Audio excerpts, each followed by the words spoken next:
Center para falar da vitória do Flamengo. Acabou agora há pouco no Maracanã, Flamengo 1, Bahia 0 com gol do Arrascaeta. A gente já tem os melhores momentos. Boa noite, Eugênio Leão. Boa noite, Abel Neto. Boa noite, fãs de esportes. O Flamengo conquistando 3 pontos que, pelo menos, vão deixá-lo dormir na liderança do campeonato, né? Uma vitória contra um Bahia que escalou maioria de reservas no início do jogo. O Flamengo poupou alguns, mas teve maioria de titulares. E como sempre faz, especialmente em jogos no Maracanã, deu aquele calor inicial, né? Muita pressão nos primeiros 15, 20 minutos, justamente o período em que o Flamengo abriu o placar com mais um gol do Arrascaeta, né? Arrascaeta chegando a 7, é isso? 7 gols no Campeonato Brasileiro. Artilheiro do Campeonato Brasileiro. Depois que ele vestiu a camisa 10, virou artilheiro. Olha aí, cruzamento do Michael, ele subiu, se antecipando a zaga, desviando de cabeça para fazer o único gol da partida. Antes do gol, ele já tinha, tido uma outra oportunidade também. Sim, foi travado pelo Ramos Mingo. Primeiro goleiro, depois o Ramos Mingo. O Flamengo começou a ter problemas ainda no primeiro tempo com lesões, né? Perdeu 2 jogadores e aí queimou 2 janelas, né? 2 paradas para substituição ainda no primeiro tempo. Saiu o Alan e aí entrou o Luiz Araújo com o Gerson passando a jogar como um dos volantes. E depois saiu outro volante, saiu o Pulgar com uma fisgada na coxa e entra o Everton Araújo. Aí o Flamengo guardou as demais substituições apenas lá para o final do jogo, né? Já perto do encerramento, aí colocou Pedro, colocou Joshua, né? E para tentar equilibrar, porque o Bahia, na segunda etapa, foi o time que se lançou a partir da metade do segundo tempo, começou a colocar os seus titulares. Então, saíram o Everton Ribeiro do banco, o William José, Cauli. O Rogério foi tirando do banco jogadores, Eric Pulga, que qualificaram mais a equipe e tornaram o jogo imprevisível, né? Aí teve essa expulsão do Gerson, já perto do final da partida. Ele pisa realmente no pé, né? Pisão duro ali. Acho até que ele não teve exatamente a intenção, mas pisou, merecido o cartão vermelho para o Gerson. E a partir daí a arbitragem vai esperar o vermelho. Depois tem um chamado do VAR para que ele marque pênalti num lance que o Flamengo quase fez um gol. A bola bateu na trave e depois ficou uma loucura ali, um bololô na área. Ele vai ao VAR, consulta o VAR e não marca o pênalti. Isso gera esse lance agora, ó. Chute do Luiz Araújo na trave. E no rebote a bola pega na mão. Acho que é do próprio Ramos Mingo ali, né? E na hora difícil, muito difícil de ver, mas o VAR deu a câmera ali lenta, em close, e me pareceu que a bola bateu mesmo no braço do Ramos Mingo. Ele achou melhor não marcar o pênalti. Estamos vendo ali um detalhe, uma câmera lenta, ó, esse toquezinho aí. Ele considerou que não foi o pênalti. Depois ainda tem um lance que o próprio Ramos Mingo, que pisa também no jogador do Flamengo, no Joshua.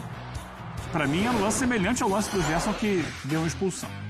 Daqui a pouco a gente fala mais sobre esse lance. Antes, só vamos dar uma olhada nessa tela sobre o Arrascaeta. Olha só o título, vai ser bola de ouro? Arrascaeta em 7 jogos no Brasileirão, que foram 8 rodadas, mas ele deve ter ficado de fora de um, por isso que está lá. 7 jogos dele, 7 gols. 3 assistências, então são 10 participações diretas em gol em 7 partidas. 4 vitórias garantidas com gol ou assistência, liderando aí praticamente todos os quesitos do Campeonato Brasileiro. Não do Flamengo, né, Eugênio? Do Campeonato Brasileiro, só em assistências que ele está em segundo lugar. Vive um momento excelente, né, o Arrascaeta. E a gente contou ali os gols do Brasileiro. Teve gol na Libertadores nessa semana, né? No jogo lá contra o Central Córdoba. E é um jogador que parece fisicamente estar mais inteiro do que em momentos anteriores, que a gente viu o Arrascaeta sofrendo muito para ser mais efetivo, um pouco mais lento e tal. E agora, com melhores condições físicas, ele não consegue, como a maioria, né? Manter isso o jogo inteiro, muitas vezes é substituído no segundo tempo, mas no primeiro tempo está entregando muito. E voltou a entregar com esse gol decisivo. Uma vitória importante do Flamengo e vai sempre aumentando aquela conta, Abel. São 16 jogos do Flamengo contra o Rogério Ceni como treinador e 16 vitórias do Flamengo. Nem sequer empate aconteceu até agora. O Rogério que no final ficou reclamando lá com o Daron, com o Tempão. Não sei exatamente o que ele dizia, mas acho que o Flamengo tinha mais o que reclamar do que o Bahia no jogo de hoje com relação à arbitragem. Acertadas, na sua visão, as estratégias ou as escolhas dos técnicos, Rogério Ceni pelo Bahia, escalando o time misto, o time reserva, né? E o Felipe Luiz ali apostando nos seus titulares.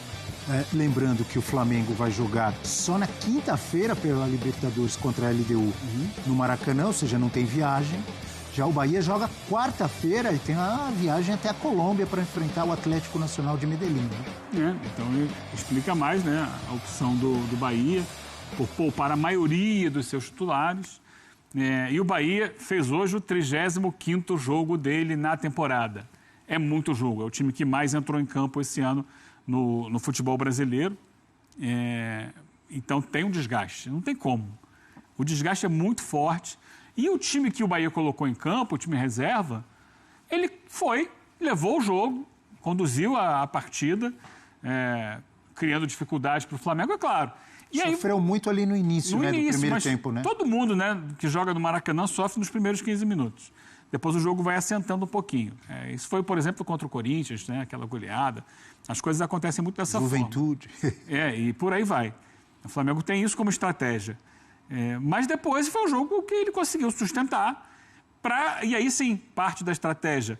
Quando você tira no segundo tempo 3, 4, 5 titulares que dão mais força e entram descansados contra um Flamengo que aí sim também está desgastado, é nítido que o Flamengo caiu de rendimento físico nos últimos jogos, e aí acho que a estratégia era essa. Botei os mais descansados para que pudessem cansar o Flamengo para tentar dar o bote no final.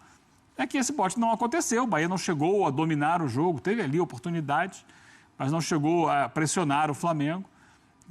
Então, pelo menos ele descansou um pouco os titulares para a sequência da temporada. E o Flamengo fez o contrário. Agora, o Flamengo deixou de fora jogadores importantes. O Pedro, por exemplo, que entrou no segundo tempo.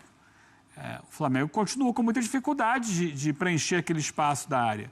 O Bruno Henrique nunca foi centroavante e não tem conseguido dar boas respostas jogando naquela função.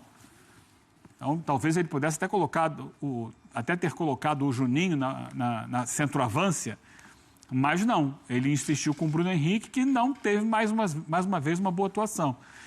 O Flamengo que não teve o De La Cruz, o Flamengo que não teve o Wesley no jogo de hoje. Hoje foi na lateral esquerda que tem tido ali um rodízio, né? Hoje foi o Alexandro, vinha jogando o Ayrton Lucas, vamos ver quem vai jogar na quinta-feira. Teoricamente o Alexandro é titular, né? Então ele recuperou a condição, está bem de novo, joga. Mas são mexidas que são feitas, não tem jeito. É o rodízio natural que o futebol exige hoje. Estava vendo mais cedo o jogo do Fortaleza, inclusive, né? E conversando em casa com meu filho, ele, pai, esse time é o reserva ou o titular do Fortaleza? A gente não tem como precisar quem é reserva, quem é titular. Quem joga na direita... no Fortaleza, né? O Vojvoda, ele alterna bastante. Gira demais. Quem é o ponta direita? É o Marinho ou é o Pikachu? Quem é o ponta esquerda? É o Breno Lopes, que hoje foi titular? Às vezes não joga ele. No meio de campo troca demais, o tempo inteiro. Martínez, Pochettino, que fez um belo gol hoje, inclusive. Os volantes, os zagueiros lá atrás trocam o tempo todo. Davi Luiz já jogou muitas vezes, hoje não teve Davi Luiz. Tinga, Tite, agora tem o Mancha, que tem jogado bastante. Estou falando com todo mundo, assim, que o Fortaleza tem um elenco que os jogadores são num nível muito parecido, titulares e reservas. Sim. E isso facilita para ele fazendo o rodízio. Mas todo mundo é obrigado a fazer o rodízio. Porque você vai olhar, hoje em dia você tem a tecnologia, né, da medicina. Então, os jogadores vão lá, fazem os seus exames, tiram lá todos as imagens e todos os dados importantes para você avaliar se o jogador está próximo de uma fadiga muscular ou não. Então, você descansa aquele jogador. Ou tem condição de jogar 10 minutos, 15 minutos. Não pode jogar mais do que isso.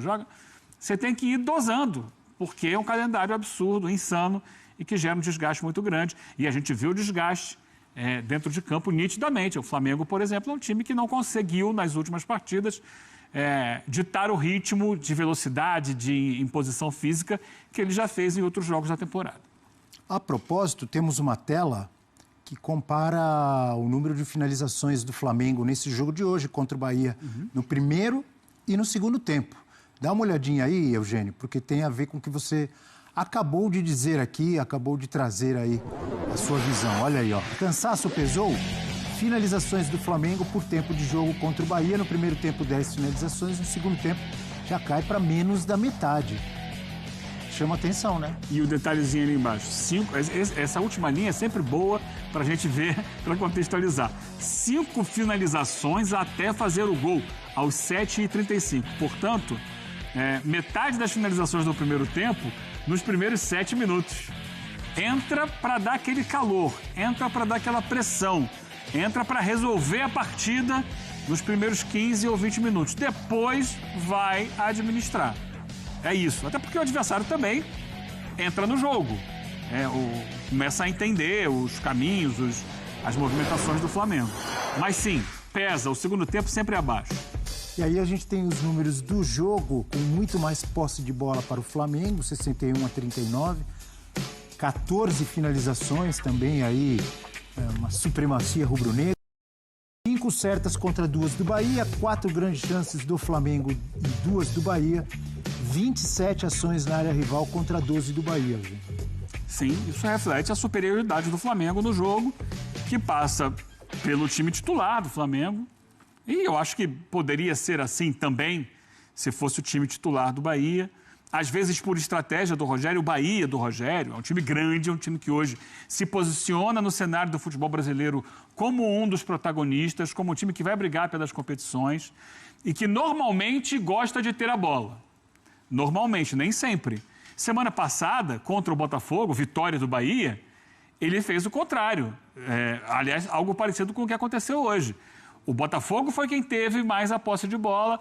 O Bahia, naquela ocasião, jogando na Fonte Nova, recuou, baixou as suas linhas e passou a atuar no contra-ataque. Naquele dia, foi no sábado, inclusive, no sábado passado, funcionou. O Bahia ganhou o jogo do Botafogo. Depois hoje, perdeu do Nacional, levando gol de contra-ataque. Levando gol de contra-ataque. Ironias. Do Nacional do Uruguai. Ironias do destino. Hoje era o Flamengo e o Flamengo conseguiu resolver o jogo muito cedo, com aquele gol do Arrascaeta. E depois o próprio Flamengo teve aquelas chances que a gente viu agora, do chute na trave do Luiz Araújo, já perto do final do jogo. Eu acho que foi outro grande momento do Flamengo no jogo, depois do gol marcado aos 7 minutos pelo Arrascaeta, que a gente está revendo agora. Então não teve, assim, um volume de criação de jogadas, de ataque, de pressão tão grande assim como a gente já viu o Flamengo fazer esse ano contra outros adversários e poderia ter feito contra o time reserva do Bahia. Não conseguiu.